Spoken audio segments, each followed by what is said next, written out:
And now here's part two of my sit down with EWA GM Newt. And if you remember, we were talking about something, and then I asked him this. So what do you say to guys like the current Dolph Ziggler and even to a certain extent Jazz back whenever he was getting his start when they're out there, they're writing the 2 role plays per week, they're putting themselves in these matches against people, and they're just coming up on the losing end more often than not? It's a lot of times it's who you match up against. I think Jazz got matched up against some pretty tough guys early on, or guys that were on a roll. Really the same with Dolph Ziggler. I feel bad sometimes. Like, if I open a match-making thread, like, there's nothing that stings me more than I'll see, like, John say, I'll take a match, and then the new guy says, I'll take that one against Carino, and I know, like, boy, he's really going to have to work, Yeah, John got his work kind of put it on cruise control, yeah. Right, but I mean, that could go for you or a lot of guys that are really good who I know can deliver on a consistent basis, and that new guy who jumps up and says, I'll take him, I appreciate him, I love the bravado, but at the same time it's like, oh man, I wish you'd have taken that other match against, the other new guy or whatever. Because it becomes really hard. And again, then you get, based up against these intangibles. So John's got, a storyline that's going on for a year that ties to a storyline that's been going on for 2 or 3 years, or his whole fucking EWA career. So he's got a lot to draw upon, and you've been here 2 weeks. You got nothing to draw upon. Yeah, you probably haven't even gone in and looked at any of his, not even his profile probably. Right, or if you have, you know very little about him, because, his profile might not have anything about him. I mean, some people don't update that stuff, and, some people fucking meticulously update it. But even still, you might, or you might have read his last 3 promos, but that doesn't tell you anything about him, because you don't understand the 14 references he made that I'm getting, that you're not, So it's always stick with it, and that's so generic, but stick with it. Try to create your own character. Try to be creative. Again, if you don't have something to draw from, come up with something. Figure out who your character is. Don't sit down and write and say, how am I going to write an RP about beating The Undertaker? Mm-hmm. Say, who is Dolph Ziggler? And what is Dolph Ziggler going to do when he's matched up with The Undertaker or whatever? And then go from there. Don't just say, well, what do I know about The Undertaker? Hey, he was a dead man. You suck. You suck as a biker. Your girlfriend's ugly. I'm going to whoop your ass. That's not going to probably beat you if The Undertaker's, competent. Right. If he's a fantastic role player with 6 years of history, he's going to draw upon things that you don't even understand. And I think that happens a lot of times with new guys. But, you have to work. I think Jazz is kind of turning the corner. He's built momentum. I think he was a little frustrated, and he's like, I'm losing to these people. And I'm like, well, look, you've been losing to fantastic fucking people. So, and you're a guy who come in with, very little experience, and you're just steadily getting better. So don't give up, hope. Mm-hmm. And I think the same with Dolph Ziggler. I think he's gotten better, and I probably put him in a sticky situation because I was like, oh, this would be great. You could just pick up where the other guy left off. And yeah, that was kind of an odd thing. Like, I saw what you were trying to do with it. I thought that was a great idea, but nobody... I'm sure John and Bick were just like, all right, well, it's like, yeah, that's not happening. So, and maybe that's me being, too nice. When I said, when I took over, when I first got my shot, it was like, I'm going to give all these young guys a shot. So that to me, it was like, Bick was just kind of doing that as like a side character, and I don't know, maybe he had grand plans for it, and maybe I fucked it all up. And I thought maybe if he had an issue with it, he would say, no, I want Ziggler, but he didn't. So, yeah. But I thought, man, I'm gonna slate that guy into a great position where he can be a lackey for a while and get his seasoning, and then when he's ready, he can break away. But they were like, throw this motherfucker to the wolves, and that that's okay too. You got to learn to swim with the Sharks, and Shark Boy is in the EWA, so this is the Sharks. Do you feel like there's an old boys club in the EWA? No, I don't think so. You guys think there's an old boys club, I think, more than there really is. If anything, there's a new boys club. I'm trying to fit in with you guys. Ask me about how I got into the EWA, Craig. Newt, I was just thinking, how did you get into the EWA? Well, I'm glad you asked that. That's a great question. Thank you. I just came up with it. It ties into your last question. Actually, I don't have a fantastic story about how I found the EWA. I literally racked my brain because I thought that was going to be the first question you asked me, and of course you said who gives a shit. No, I want about John Cena in the WWE. Yeah, he's like, and then I went on to like a 45-minute rant about how TNA and well, it will be edited down to 30 seconds. Yeah, it'll be like, he talked for 20 and I'm dumb. So I don't even really remember how I joined AWA. Either I found it on a Google search, but that was so long ago. Like, I don't really think Google could do stuff. Like, you Google EWA now, and like EWA comes up. Like, I bought that domain, but I don't. It's like a waste of my money because. You go to like Ask Jeeves and be like, "What is the EWA?" Yeah, and it's like it's this. Steve has a little hand, you know. But years and years and years ago, that was not the case. I either found it by Google or like GameFAQs or something, which is weird. I was looking for like a No Mercy Fed, and EWA somehow the other I come across, and they were like a No Mercy Fed. The point I'm getting to, that's how they did results here initially, right? Was they just like simulated them on No Mercy? Allegedly. Okay. Which is how I become Taz. For the record, I don't give a shit about Taz. I don't believe that, but okay. Well, I'll tell you, we can cross that path in a little bit. But I joined as Taz because if you've ever Stone Cold and Triple H and whoever else is tough on No Mercy was taken, and Taz was relatively tough. If you sim a bunch of computer matches, Taz has about a 40% chance of winning, which is better than, you know, the Blue Meanie or whatever. So they were simmed, and I guess I was like that's why I think I found it on GameFAQs, but I'm not sure. I was in like a No Mercy kick, and I wanted to do like a Fed that was revolved around that or whatever. And it's weird because now you could do a No Mercy. A couple of years ago even, I did like a EWA Old Timers League, and I could actually post full shows. Yeah. Done on No Mercy, but at the time you couldn't do that. It was just we had to take Sir's word for it. But when I joined, there literally was like an old boys club, and I didn't realize it so much. And Taz started this thing where he was like the elite, and it was a storyline, but it kind of worked because everybody was like, when I come in and I had a totally different style of role play, and everybody that, you know, you can't even imagine how terrible these people were. And I'm okay saying that because I got PMs in my box from old days where they're like, "You're the greatest RPer we've ever seen." Oh, just the hubris on this podcast. Yeah, I'm so modest. But like, I had a feud with Devin, who was Jeff Jarrett, and he was pretending to be a girl named Sarah. Yeah. And that's right. I'm calling out some of the old. And I think Steve pretended to be a girl named Sarah. Like, if you're pretending to be a girl, maybe Sarah isn't the name. But anyway, but that was way later that Steve did his thing. I think he wore a dress or something. I think he went a little further than Devin did. But like, you would post up a role play, and it would be like, you know, you do whatever, and then Devin would respond as Jeff Jarrett, and like I would be at, you know, I don't know, Panama City Beach, and I would be, you know, talking about this homeless guy on the street on Panama City Beach. And then, like, Devin would respond, this is where we were at back then, would respond to my role play, and it would be like, and then Jeff Jarrett walks up and hits him with a guitar. You know? And it was just like a reply to your post. It was a reply to your post, and they did this all the time. Like, I had to teach everybody how to role play here. And like, I come in, and that was happening. Everybody was doing that.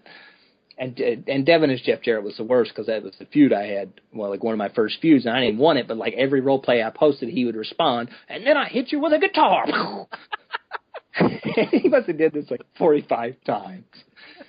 And so finally, I responded to one of his role plays, and I had Taz just like beat the shit out of him. I mean, like homicide, nearly murder him, and that was the end. I think people stopped because that was like a big stink. But the point is like all these guys. So you ruined it for everyone. Ruined it for everybody. Like I made sure it was like, you know, I rip his balls out and shove them down his throat or whatever, you know. And then I hit him with a guitar. Shit. I hit him with like 8 guitars during that. Good shit on his chest. Yeah, it was ridiculous.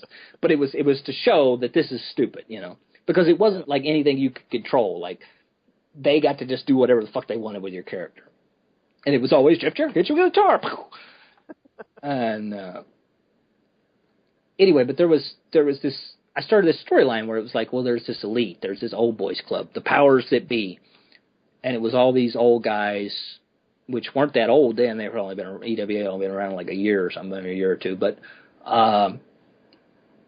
who all knew each other and they had influence over the boss and yada yada yada. And to me, it was a perfect storyline for a new guy coming in who was kind of an outsider. Yeah. Personally, I think it worked great. It was a great storyline. The problem is it was a storyline to me, but it was the truth. It was meta. Yeah, and I didn't realize it at first, but Devin, this guy Bevon, Rex was in there a little bit, and I hate to give Rex a bad name because he's a good guy, but Sir, and I don't know, 3 or 4 other jabronis that probably haven't been around in years and years and years, but there were certain guys who, and they all had Sir's ear. And Sir was 12 at the time or whatever, so I guess I can forgive him now. But, they all had his ear, and so they were all literally doing these things. So every time I would write a role play, and I would be like, Taz would be alluding to the elite, and I would never specifically say who all was in the elite, but I've made, clear allusions to who it was. Right. Like, they would flip out, and they would, they get up, there would be these out-of-character posts, there's no elite, and Sir would be like, there's no elite. But, anytime that they have to get on there and say that, it becomes obvious that there is. And of course, eventually, Devin and stuff were Devin and B1 were like, oh, yeah, we were totally, all telling Sir we'd quit and stuff if we didn't win and all this stuff. Now, if you PM me now and you're like, I'm going to quit if I don't win, I don't give a shit who you are. I don't care if TZ and the Vegas Connection, every one of them sends me a PM tomorrow and says, if I don't win my match, I'm quitting. I'm like, all right, see you later. I just don't give a shit about that stuff. Jeff Jarrett comes in and hits him with guitar. I would totally have him lose to Super Giant Ninja on Fury, and, then we'll have a battle royal or something. But, because I've always said, I would rather run a Fed with 3 good players than 1,000, whiny asses. I think you've done that, though. I think that's what you've established here at the EWA right now. Yeah, I don't get that. So, whatever was going on then, nobody tries to take my ear and say, oh, I should win, because it's... Do you feel like people kiss your ass, though, in PMs or whatever it is? No, not necessarily. There are some people that are... Sometimes I get, sweet stuff, and I'm like... Somebody sends you a box of chocolates or something? Yeah, no, if you send me a box of chocolates, you probably win. Cleveland Fuzz was talking about paying for Shane Douglas. It was like, throw me a couple of bills. But I guess they win too much anyway. I guess they got to start losing. And I'd be like, $40, I'll give you Shane Douglas. I don't give a shit about that guy. Sorry, Shane Douglas, if you're listening to this. But again, I have no clue what that guy's real name is. I just know he's a white rapper. You can totally leave that on a podcast. I don't give a shit. But anyway, back then, anytime I did that kind of stuff, it was really getting under people's nerves, and it was really going on. And later on, I found out it was really going on, and so that why they were flipping. Anytime I'd say that, they'd flip out, and they were turning on each other. Who told Newt about the elite? And then it was almost like they were literally, they would refer to themselves as this, but it wasn't intentional. And I was always like, and Sir would be like, you just need to tell them it's not real. And I was like, well, it's not real. It's a storyline. But of course, it turns out it was real.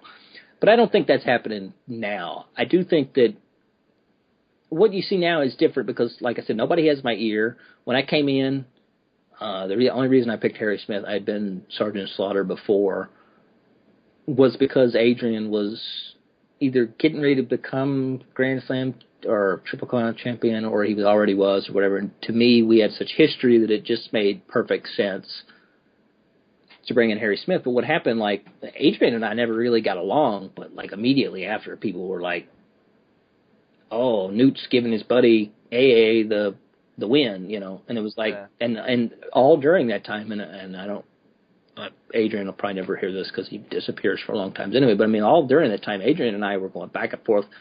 I hated the guy, probably more than I ever have.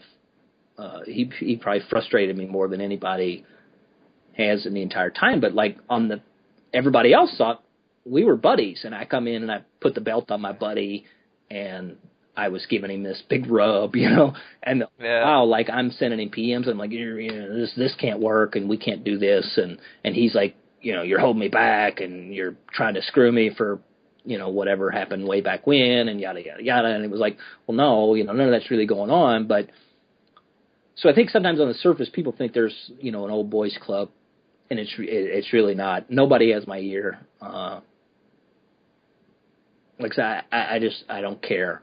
I'll run this. I'll sign up as 8 people, and I know I got Steve for a good 8. If everybody quits, and we'll just keep running until somebody signs up. Like I don't play the games. I don't play the politics and stuff. Because I've got burned by it, and I know people have got burned by it, and I don't care for them. So I don't really think there's an old boys club. And again, there was a time certainly that happened, but because I've been on the other side of the fence and I've seen it, I don't care for it, and that's not that I don't respect everybody, and certainly I don't want to lose anybody, especially the great people. And I respect when somebody's upset about something, and I try to give them. No, like that's what I've heard from people is that you've been very open to communication, especially after losses, and you're always like you never say something like, well, that's just the way it is. Like you always give reasoning behind your decisions, and you don't leave anything in the dark, and I think people appreciate you for that. Yeah, I mean, I try to. Probably my worst nightmare is when I get one of those PMs. Why did I lose? And it's like, well, there's.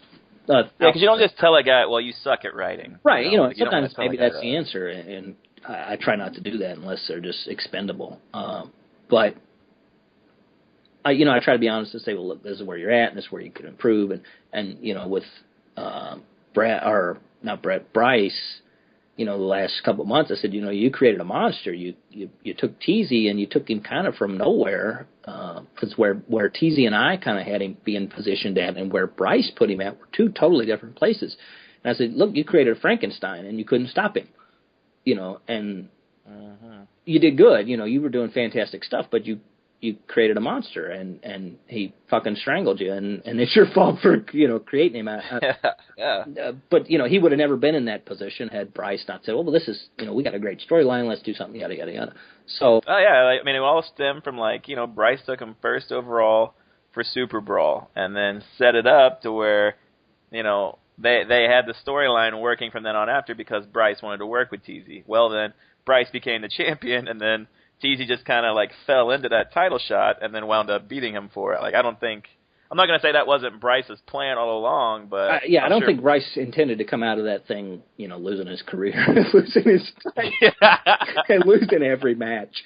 You don't think he messaged Teasy the week of Super Bowl? He's like, listen, in 4 months, Kurt Angle will be fucking gone, and you'll be champ. What do you say, bud? You can grind this guy into the ground. You can take everything I've built for the last year and smash it to pieces. No, I don't think it was his intention. But it just happens that way. I think I messaged Bryce as it was what I had planned. In a perfect, I always look at things where I'd like to see them go, and they never go that way. But it was I had in my mind, it was I don't know, Teasy would have won 1 or 2 matches and got him a title match, and then Bryce would have beat him, and then they would have had another match or whatever. But at the end, to me, the money match was Kurt Angle and Val Venus, and I told Bryce that from the beginning. I said the money match is you and Val Venus, and a lot of stuff happened between then and now that match is not the money match anymore. It's not even close to it. But coming out of Super Brawl, to me, that was, the big money match, and it just. Well, I think we all agreed it was just a matter of getting it there. Right, and it just didn't work out, and it worked out that Teasy come on like a hurricane, and Bryce, like I said, he created Frankenstein, and he, it was probably his fault, and like Teasy, I don't know really anything about the guy. I mean, he's not a guy I have history with. He's a guy who come on during my brief interval outside of EWA, and we had a few conversations, and he might have been around briefly when I first come back, but I don't think so. And then we kind of worked into where he was going to be positioned, and it was nowhere near top of the card kind of thing. And it's not that he couldn't have gotten there, mind you, but right.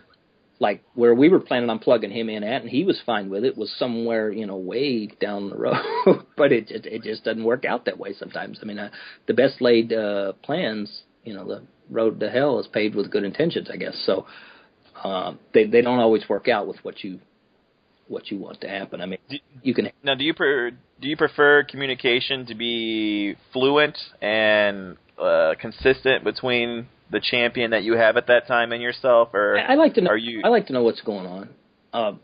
Like this, this thing, and I get the feeling that Cleve and Fuzz are not real happy about it, but we'll see how that plays out. You might know more than I do. I know nothing about the World Tag Team Champion. I don't even want to go. Am I nuts on that? Is that not? I don't know.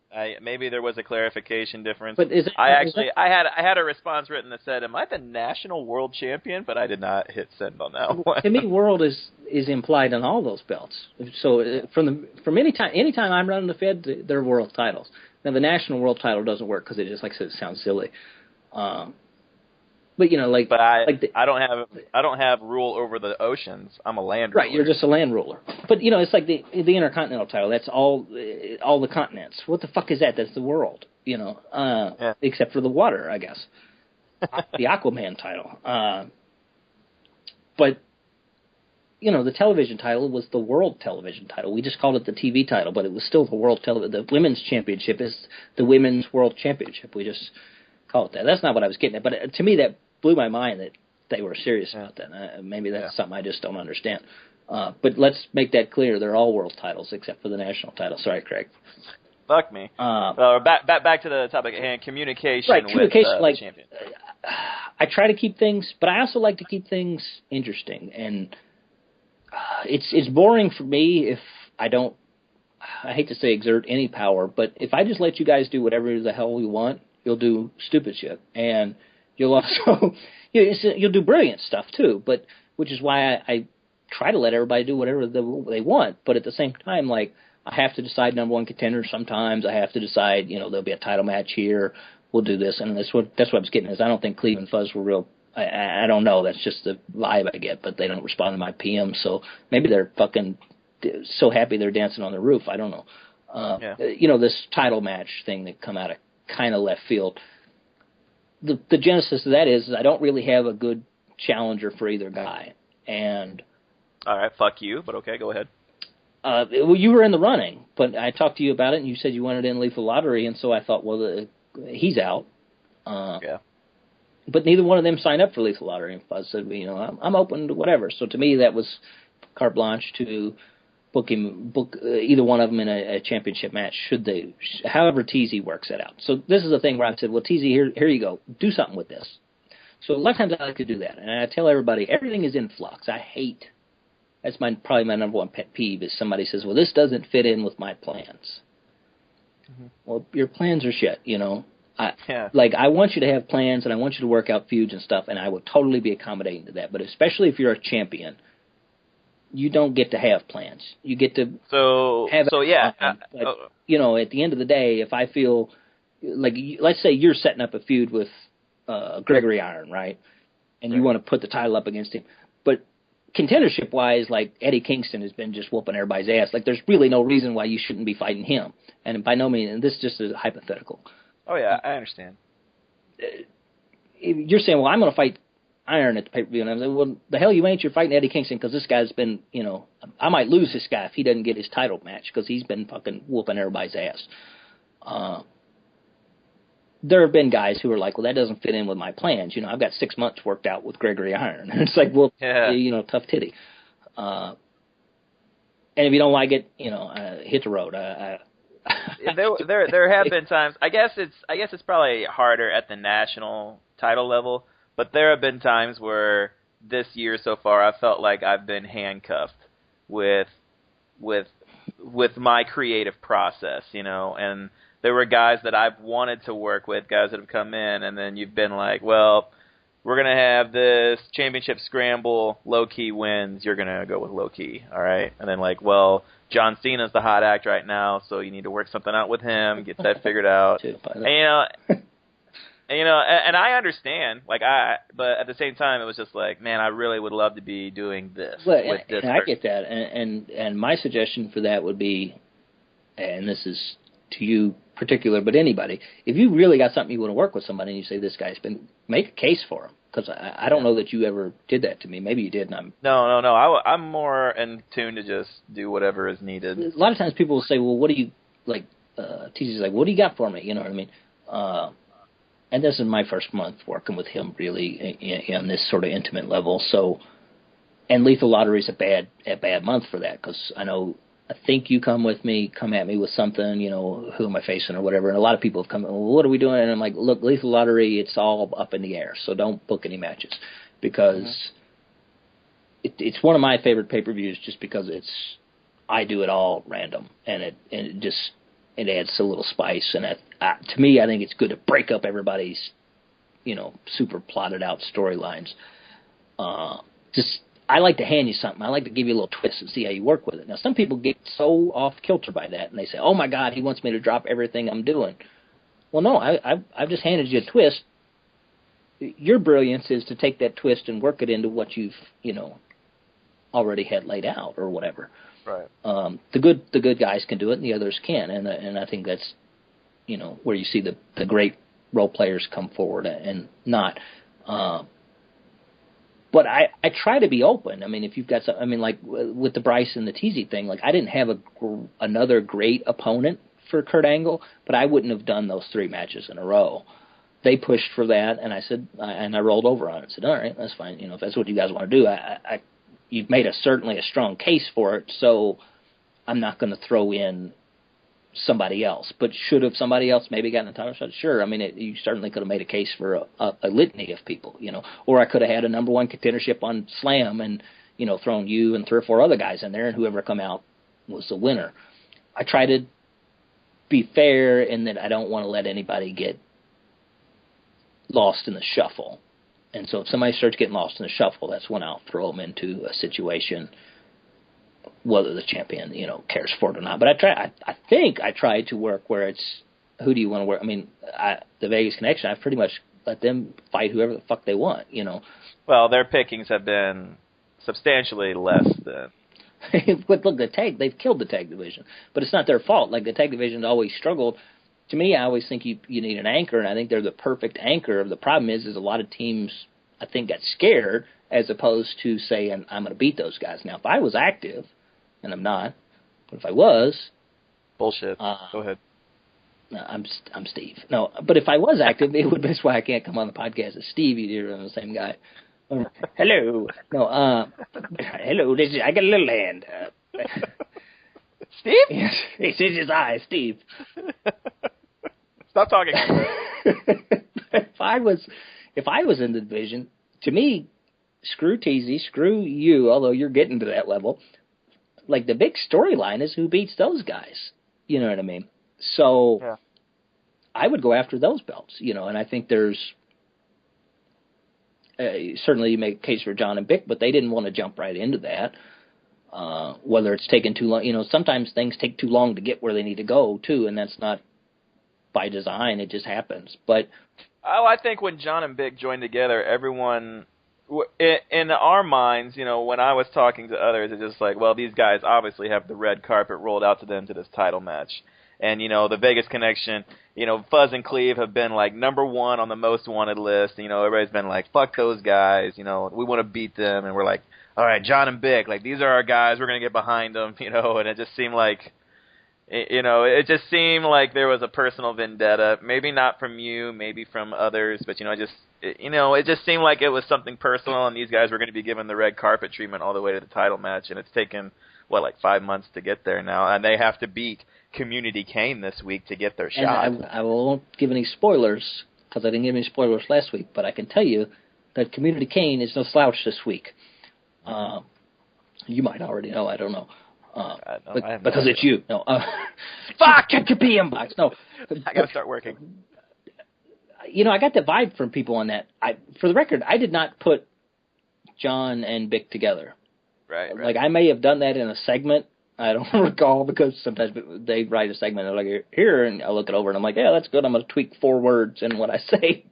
Because somebody keeps having me come out, and I know John did this a couple of times and it was kind of funny, but now it's happened a lot where I'm like doing the Teddy Long, we're going to have a tag team match, player. It's like, okay, I got to stop doing that because that's not my character. But I didn't put them together, you know what I mean? It wasn't like, oh, I'm going to take out Cleve and Fuzz with this other super team, because I wouldn't have stuck them in that. if somebody says they want to do something, honestly, I feel like I'm pretty agreeable to it as long as it fits in with things. And the same with champions, like who's gonna fight for the belt. You have to make some kind of legitimate claim to the title, whatever title it is. But beyond that, I think, if the champion has something they want to work, I try to be as agreeable as possible, unless somebody's just coming on strong, like I said, and coming on hot. And that's happened where certain champions don't want to match up against other people, and it's like, or people are like, well, you're feeding a champion all these easy guys. Well, I'm real anal about weird things. I'm trying to think. The Brad Maddox thing with you come about because, and that was the thing where I said, well, you guys spend this however you want. You don't really have to fight Brad Maddox, but we're going to give him an opportunity where he can win a title shot. Well, then he did win the title shot because somebody else didn't fucking show up or whatever. But well, that's not why Maddox won. I mean, Maddox is very talented. Right. But don't. And I know you but think it was the whole reason was because he beat Low Ki. He should have never beat Low Ki. Low Ki was on such a hot streak that was like the week before Low Ki got his title match. Low Ki should have beat him, but he didn't because he didn't show up, or he did show up and half-assed, whatever Ed did. And got dropped on his head. Right, he couldn't find his pants or whatever. So, I can't write my role play. I can't find my pants. It would have been a fantastic role play without his pants. It probably would have been the best work Ed's done. Not knowing what the fuck he's saying, but. To me, that was a situation where in my mind, I knew that he had beat the last previous number one contender, and I could have just let that pass, but it was like, well, here's somebody else that's coming up hot, so let's put these two together and say, well, whoever wins is the number one contender. But then I told you, and I told Brad Maddox this too, or Brad Maddox's handler, do whatever you guys want with this. I'm not necessarily saying you two have to match up. You're both heels. You're both in the same stable. You can work it out where you fight each other. You can build a storyline. You do whatever you want with it. But I want to get it where, at least from an unbiased, if I was legitimately the general manager, this guy has kind of earned this. I'm going to give him the opportunity, and then what you guys do with it is fine. And that's kind of what I told the Vegas Connection and TZ. What was your thought process during the Super Brawl series then, when you gave us the situation, and then Fuzz and Cleve just basically said, I wasn't a big fan of that. I mean, that's, you want to shoot. That was not, part of that was, I guess I didn't realize that those guys weren't interested in fighting each other. Like, I don't ever quite know. And again, maybe it's because I don't speak with people enough. When I want to give Cleve and Fuzz a lot of credit, because when I first came in, again, there was a big rift, like I said, but on how I wanted to run things and how other people ran things. And Cleve and Fuzz were one of the first two guys that come up to me and be like, oh, my God, we're so glad you're here. And they knew my reputation from other places and even EWA. And they were like, we're really glad that you're steering the ship and, screw these other guys or whatever. And so it was good to have at least, and I think Steve was, kind of like, hey, it's good that you're back. And I know what you're doing is good, even if not everybody sees this. So I do appreciate that, but at the same time, like I didn't understand that so much because I thought maybe they were looking for an opportunity to be kissing your ass, yeah.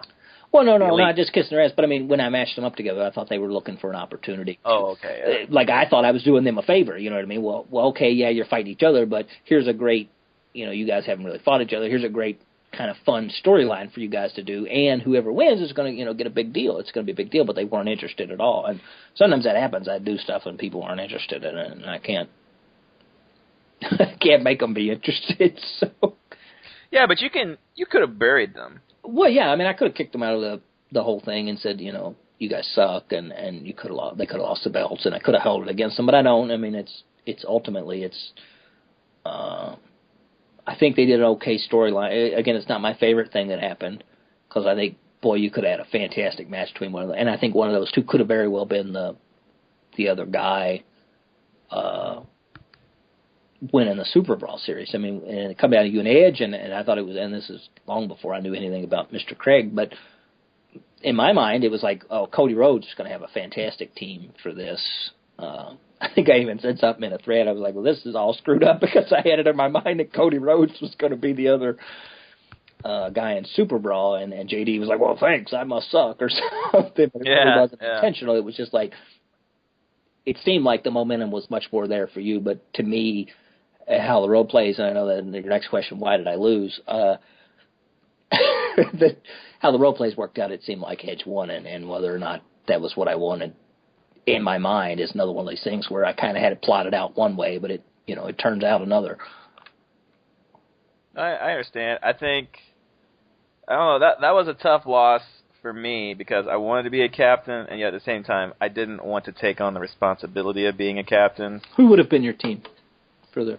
I had sent out some feelers to people. I was gonna take Jazz just because there was the real life allegiance to your little brother, him being my friend there, and then I was gonna team him up with Sandow and have like Slater and Sandow do like this funny little thing together. I don't know. I forgot who my first pick was gonna be, but I had it all. Like, in my head, I had it lined up, but I did not send out messages. I didn't want to jump the gun on it. Well, that sounds pretty terrible, so I'm glad Edge won. Yeah. I try. Hey, I'm glad Edge won, too. I got my title back. It worked out good for you in the end. Yeah, I forgot who it was. It's somebody that I don't think that's around right now. See, they would have been a terrible pick. Yeah, so, it was, that was a weird time. That whole month of November, like, we were just booked in, like, these heavily intense matches every week. Well, I'd like to have intense competition when I can, but I also understand, like, I don't know, I think, like, this week's Slam is going to be, I think, killer. You guys will probably be the main event, I mean, unless you don't RP. And, this is me. I don't know if Kingston will listen to this, but, I mean, I'm not going to roll over. I know everybody thinks, like, Kingston's on a roll, and, what you said, like, momentum and stuff. I fucking, like, it's not like I'm looking to hand this title off. I know everybody talks about Brett's reign last year. I'd love nothing more than to beat it myself. So, right. And, I know this comes across as, like, arrogant and cocky and stuff, but I'm not going to roll over for him. Like, if he's going to beat me, he's going to fucking earn it. Well, I mean, I think that's how it should be. And to your credit, I think actually the storyline with, the people kind of no-showing, and you've kind of just, these guys have been built up, and then when they get there, you've sort of demolished them, and that's not necessarily because you wanted to, right. I guess, as so much as they just dropped the ball when they got there. But to me, that's great. Yeah. And so there you got the Brad Maddox thing plays right into that. You know what I mean? It's like, oh, well, here I got another time shot. Oh, I skirted this one. It works great for Cody Rhodes, the character. Yeah, it's been a stroke of luck, but it's been frustrating too. I hate. And now it sounds like I'm the one being interviewed, but it's like I hated showing up to the pay-per-views and like writing and just doing that stuff, and then just having them no-show was just such a disappointment. Yeah, there's nothing worse than and that frustrates the shit out of me is when somebody's, especially a title match, and to me, I view all those things as like a big deal. Anytime some stupid person gets a title and they're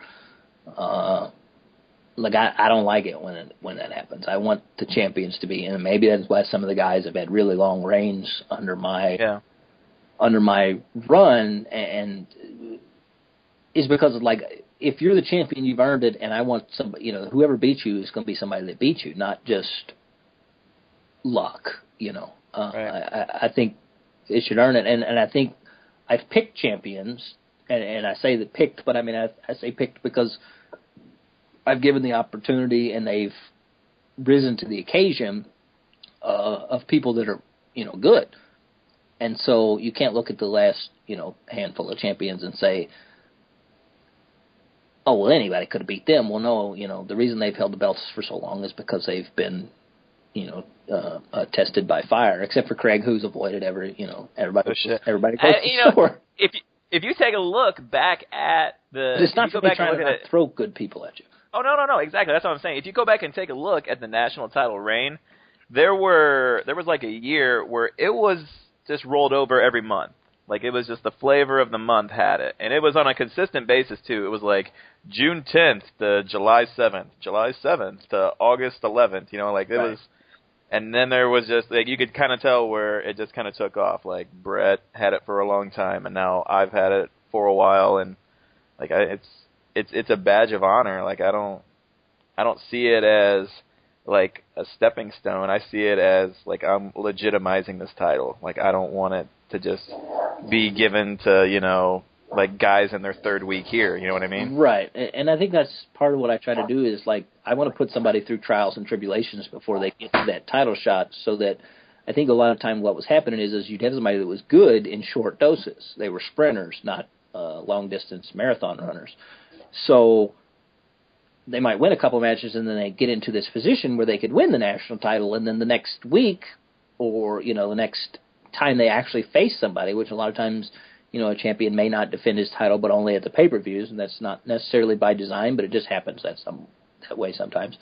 By the time they actually faced somebody that was tough, they were out of gas. And so you see the belt change hands a lot, and I don't like that. I mean, it's okay in short doses if that happens, but I like to open up the doors for people who I know who have been through the trials and tribulations, and the people that are going to be able to deliver week in and week out and at the big shows and, whatever. Do you try and avoid a situation where a title is on the line with multiple people in the match? As much as I can. I mean, I think it's fun every now and again. It puts the champion in a rough position. I know the double jeopardy, I don't know if people really dislike that or if they thought it was fun or whatever. I liked it, but it was, and I don't think I think I only made the guys write regular RPs that week, or maybe one extra or something, I don't know. But I try not to put them in, put you in a position where your back is against the wall, because Super Brawl is notorious for that. I mean, good champions go down at Super Brawl for no fault of their own. Right. So I try not to do that too much. But there are times when, you might have a couple of people, or if there's not, really one great person, I might throw 3 or 4 guys at you, and I'm like, well, the champion should have the edge here because he's already so fucking great that he should be able to, these other guys are kind of middle of the road, he should be able to really rise above these guys. And if he can't, then he doesn't deserve the belt, Right. Multi-man matches are a blessing and a curse in the sense that, multiple people are upset, but at the same time, it's often easy to pick a winner, or at least pick who takes the pinfall. That's another thing. That's another thing that's noticed, like especially in like tag matches and stuff where there's multiple people involved. It's like you can tell, like, oh well, that guy's definitely taking the pinfall this week. Right. I mean, I always try to do that and I know in the past other people haven't done that, and to me, it's like, holy shit! Like if I've got a partner and me and him were due to do 6 RPs and I did 5 and he didn't do any, and we lost and I took the pin, like what the hell happened here? You know what I mean? Like this guy should take the pin, it's bad enough that we have to lose because this jabroni didn't show up in RP, but by God, I shouldn't be the one taking the pin. So I try to make that evident. And, when I try to write the matches, I try to make it evident when it's really close. I try to write a really close match. I try to write a fantastic match sometimes between 2 guys who I think have done fantastic. I know 80% of the people don't even read the fucking results, and they just look for the big, bold winner. But, but if you look, a lot of times I have tried to put in the effort to make sure that you're rewarded in the match, as much as little consolation as that is. And I know a lot of people don't like that. It's hard. Well, it's hard to take a good loss in an E-Fed. Yeah, losing is hard, and then I never cared for losing because I rarely thought that I deserved to lose, and I don't think most people are like that. They're like, but sometimes there are people that's like, man, I didn't think I was going to win, so I'm glad I won. And sometimes you're matched up against somebody and wow, this could go either way. And sometimes you're matched against somebody and you're like, oh, I got this in the bag. And then if you lose, you're really upset. I don't think there's too many of those that happen here, but it certainly could because, it's all in the eye of the beholder. And if you're centering your RPs, it might be held against you. I don't know. Because I hate that. Pet peeve. Do you ever feel guilty when picking a winner? Yeah, sometimes. I mean, especially, sometimes it's so close, you might as well flip a coin. You know what I mean? I talked about getting out the scalpel and looking for, minute errors, but man, sometimes you don't even have those. And then then you're looking for those intangibles, and then maybe you don't have, you got two guys that both have history, and they both have momentum, and they both have, fantastic little nods to this, that, and the other that would normally bring their RP above the rest. And so then how do you decide the winner? Sometimes you just got to pick one. I mean, you look at it and you say, I think I like this one a little better, but man, I fucking love both these, and I hate that. There's been a lot of that in the last couple of years or year and a half probably that, man, there's been some really good, and not even always the big matches. Sometimes it's some random match on Slam. But you can tell, and maybe both guys didn't pour their heart into it, but they put, 100% into it regardless, and it might not be the most fantastic role play they've ever written, but it was something they put their time and effort into. And you hate to say. Do you go out of your way then to protect them in the loss, like DQ, count out, stuff like that? I try. I mean, I try not to use too many DQs and countouts just because you can use those as a cheap out when you need to, and so I try to use them. What are you saying whenever you use that? What do you mean? Like, what are you saying about does a count out finish mean something different than a clean fall finish? Yeah, I mean it can, and I know this was brought up not too long ago because it was a little bit of a stink, but the Schmaz ending in the tag team title match, to me that was a really close margin, and it was kind of a hard one to decide because it's hard for me to put the BWO over the Vegas Connection, who have this great history and this great run, when the BWO's doing something so wacky. And I don't hold the wacky stuff back, so it's like, but to me, that wasn't the night, that wasn't the match. Now, could they have done a rematch and it been the match, and maybe the BWO focused a little more and did a little less comedy and said, wow, we really want to win these titles? Then it could have been the chance, But in that instance, it was like, okay, I'm going to use a cheap out because I need to here because I don't think it works here. And sometimes you have to do that because hindsight is 20/20. I think if you ask John, I think he's the one that put the belt on Mosh, and this is no offense to Bryce, but he was kind of one of these flash-in-the-pan characters who had a good little storyline going at the time, but it was some random, I think, matchup on Slam, and in hindsight, I don't think Mosh would have come away with the Triple Crown title because it kind of just all fell apart right then, and the whole title scene kind of got screwed up a little bit. And again, not to badmouth anything anybody else has done because they might get on there and say, screw you, you know what you're talking about. But that was one of them opportunities that probably Mosh should have won by DQ or count out or something. He probably deserved to win, but he probably didn't deserve the title that night, So you have to pick and choose those chances when you use those. I've probably used more of Schmaz finishes than some people, but I think they serve a purpose, not just for storyline aspects, but for behind the scene aspects. I mean, like I said again, to me, the one that pops in my mind is the tag title match or the Mosh match, where maybe he deserved to win, but maybe he didn't deserve the title. So maybe the BWO deserved to win, but they didn't deserve the belts or whatever. Or maybe the Vegas Connection deserved to win, but it was very close. Or maybe there needed to be a double DQ or a double count out or whatever to sort of say, man, everybody did fantastic this week, but this is not the week to have everything happen. And that doesn't mean a guy can't win on a random slam either, because I think that's fantastic when it happens.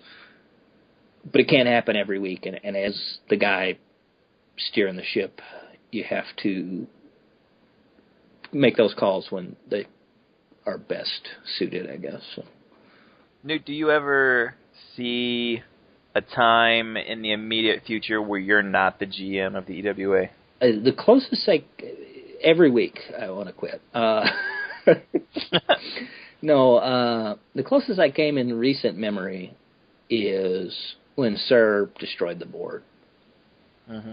And it wasn't, well, it was a lot of things. I have wrote so much crap on this frickin' forum, and it drives me nuts because when we switched to Zeta, like, I look back at some of those old shows, and the HTML's all screwed up. Yeah. Oh God, it drives me nuts to not go in there and fix all that. Yeah, But, like, it's like nails on a chalkboard to me too, and I've not even been here but a year now. Right, but so. I just don't have the patience to go in and fix it. Maybe someday I'll go in and fix all the super cards. But I'm always scared about that stuff too, because I've been in editing stuff. I've edited shows before, not old shows, but like a current show where I'm working on fixing it, and something will screw up and the thing will crash and I'll lose, however much stuff I've done. And, that makes me want to quit too. It makes me want to slit my wrists. But I've done so much stuff, just role plays and matches and cards and yada, yada, yada, that when it was all gone, I know Sir was kind of like, oh, we'll just move on. And it was just like, and I know a lot of people were disheartened at that time, and I was kind of like, let's hold out and see what happens. But probably had Zeta come back and said, we can't recover any of this stuff, I probably would have been on my way out, because it would have been too big of a loss for me. I put too much time and effort into it to start all over again. Even though, it's superficial stuff. I mean, like I said, most of this, the week-to-week stuff, you wouldn't even know that my hand was involved in it if my name wasn't on it, because I try not to get involved in a lot of storylines and stuff. But still, historically, I knew that, hey, my fingers and, I was part of all this stuff. To lose it all would be detrimental, I think. So that was probably closest I've come in recent years. In the future, will I eventually get tired of it? Yeah, I mean, what happened before is I got tired of it. It was a little different before because I still kind of had some other bosses, and let's make this clear, I run EWA right now, and that's not to knock Sir. He certainly created it, but if you're sending Sir PMs about what's going on, at best, Sir's going to send me a suggestion, and I'm either going to take it. My dog is not happy about Sarah being left in the dust on that werewolf.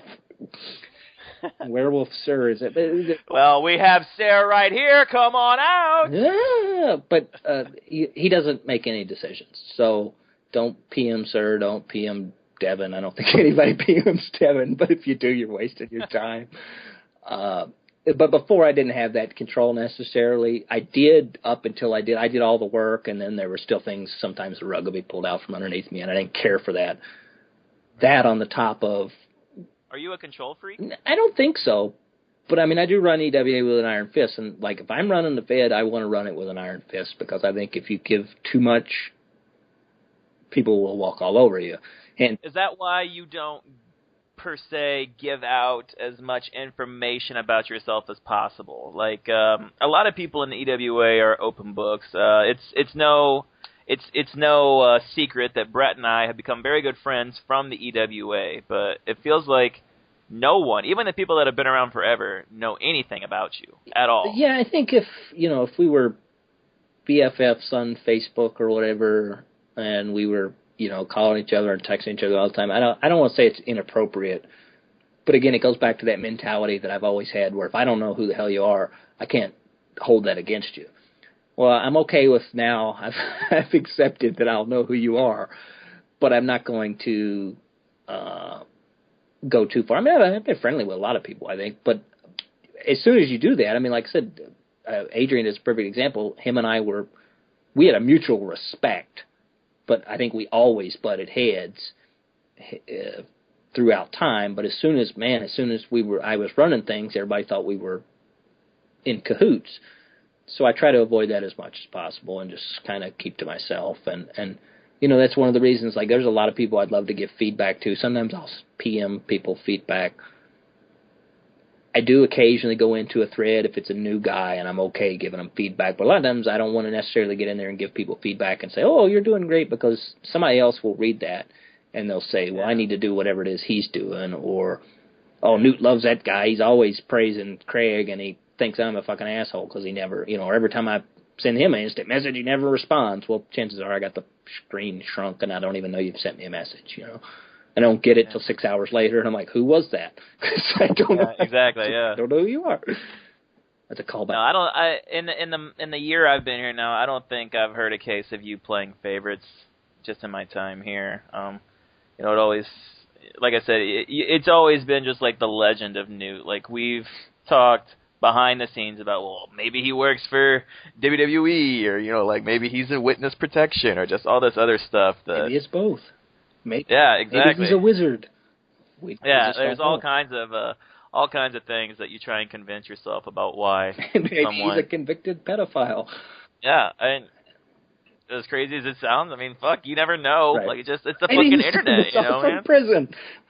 Yeah, That would be great. but I totally respect your privacy. I think everyone here does, and there are people out there that if they knew more about you, they would probably take advantage of that anyway. So yeah, I mean, I think some people probably think I'm a dick, and I know you laughed at that earlier, but they're probably historically I've probably been kind of a dick, and it's not intentionally being a dick. It's just because I try not to socialize with people, and it's not because I don't like you or whatever. Like, it's just a weird mentality I have, especially if I'm in charge of the place. For whatever reason, I've been in charge of the place more often than not. But I think that also pertains to you. We only had text to go with, and so we would give you the voice that we were perceiving in our head, Right. whether it was our dickhead boss or our stoner friend. We had some voice in our head that we were giving you. That you weren't portraying that, but it was what we gave you. Right, and I get that. It's very easy to not know somebody and sort of get thoughts about somebody. And of course, if you say, "Well, I know you're in cahoots with Craig," and I say, "Well, no, I'm not. I don't even know anything about the guy." Well, then you don't believe that, and that happens a lot. I think people are like, they have preconceived notions of. I've gotten messages even in the last week. Well, what did I do wrong, or who, I know you're mad at me for whatever reason. I'm like, what? Like, I don't give these things too many thoughts. I try to look at everybody as equals. I mean, again, there are things I mean,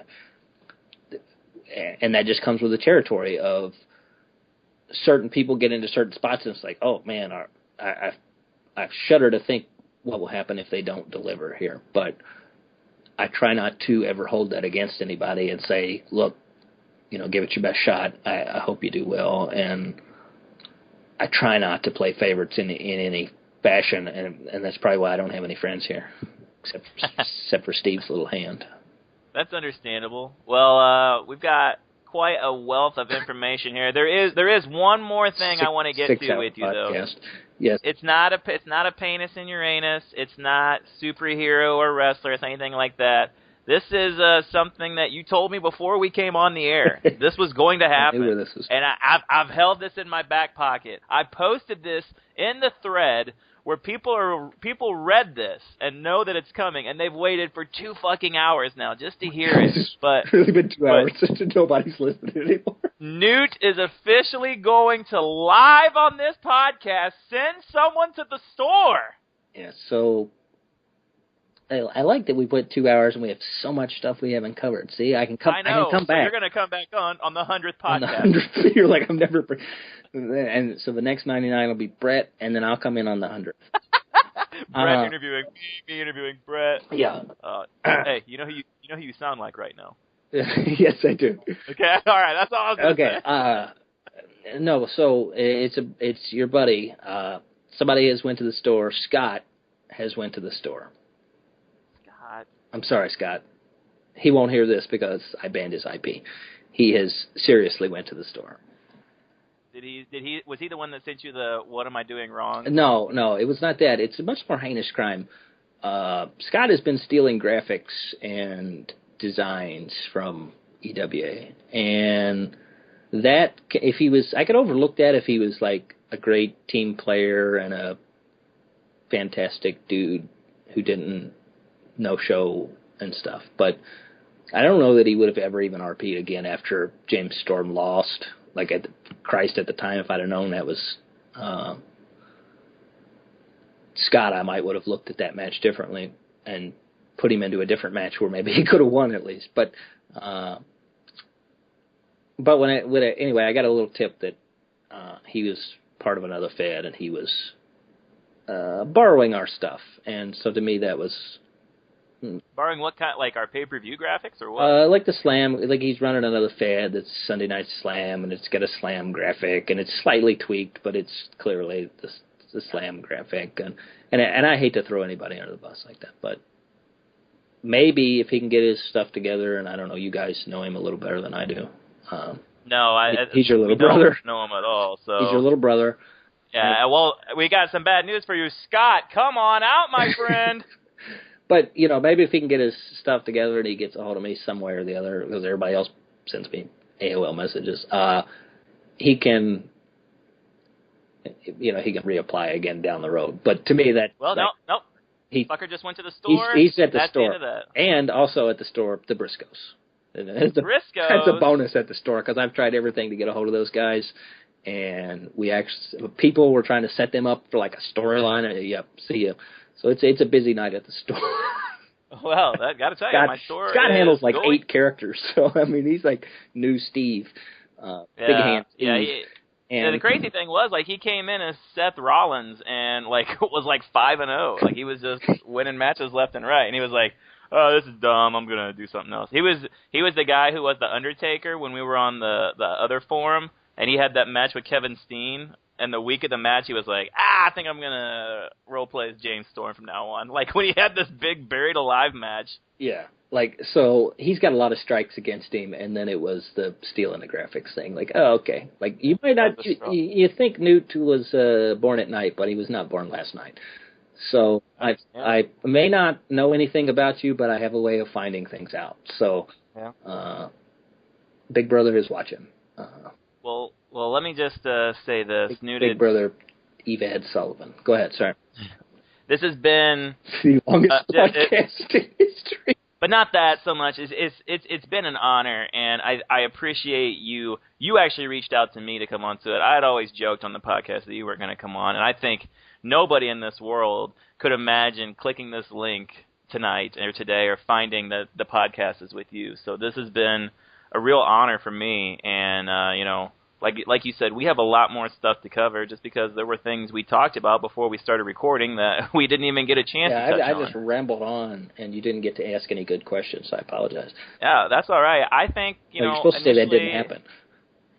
Oh, yeah. Well, through the process of editing, this 12-minute podcast has been a real gem. Right. But no, like it's been a ton of fun. I cannot thank you enough for everything you provide for us here. You know, I hark on community, and it's a big deal to me. It's not even that, but just like in my everyday work life, like I value community over anything else, and like being friends with the people that I work with, and to come in and do fun stuff like this in your hobby and just enjoy the people that you work with is truly a testament to it starting at the very top with you. Well, I certainly appreciate it, and no joking aside, like the podcast has certainly reinvigorated. I'm always one of the first ones to give feedback because I always listen to it. I'm like, oh, I can't wait for the new podcast. So I'm a big fan of that.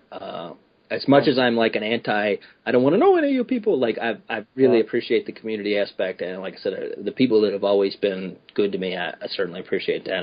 And you certainly brought a great new twist to the thing. I think you're bringing the Fed together in a whole new way, and somebody that's been around for fuck all way too long. I certainly appreciate it, and I think it's really added a new dimension to the Fed, and I think it's great because it's probably the best time for it, because if we were just been around a year, it would be just a bunch of people glad-handing each other. But the history and whatnot of EWA, I think it works out really well, and that's a testament to you. And, of course, you were able to put it together, because when I first clicked that link for the first podcast, I thought, oh, God, this is going to be a disaster. And it was like, oh, no, this is fantastic. Yeah. And then you were like, I got to get Newt on. And I was like, I don't know. Let's see, if anybody other than Brett does it. And a lot of people have come on. And I was like, you know what? I better get out there before Craig quits and find something better to do with his life. And before people think, well, everybody's getting on, but Newt, he's an asshole. We knew he was an asshole. So let's clear the air. I am an asshole, but I did do the podcast. So there's no excuse for anyone else not to do it. Not to make this about me or whatever, but like I'm actually in the process of getting ready to take this new job, and I'm moving to Kansas City, which is like way far away, and I was telling, like Jazz and Brad, I was like, man, I don't know where my priorities are going to be whenever I move. So I'm glad Newt's coming on before. So, Yes. See, that was in the back of my mind. It was like 10 is a big milestone because I was like, well, this will never go past like 3. And I'm like, I better get in on 10 because there may not be a 15. So I'm hopeful that there is. I think you've certainly brought it. If not, I'll get on here and I'll pretend to be you.